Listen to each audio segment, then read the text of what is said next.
nolong tak telah berkah dan di belakang silver Indo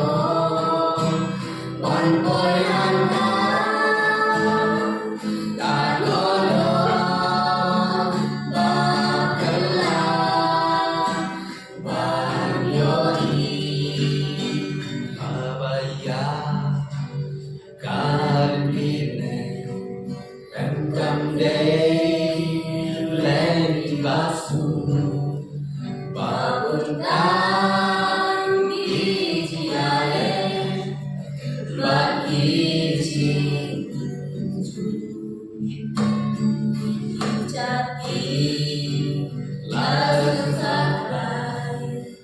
menyegar dan dibaca on the boy di karanteng dulu senyumnya kan nolong tak telah berkah ya tadi kompanyo ibantah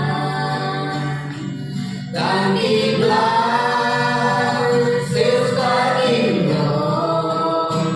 one boy anda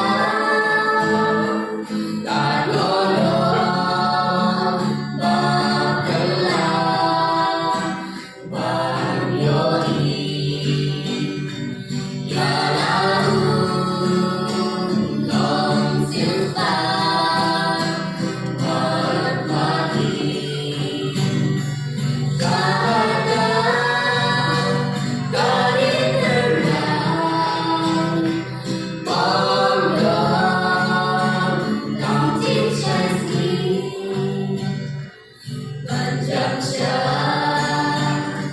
siang terang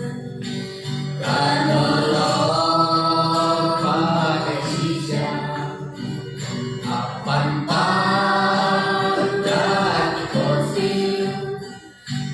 hama dan abaya kan diberi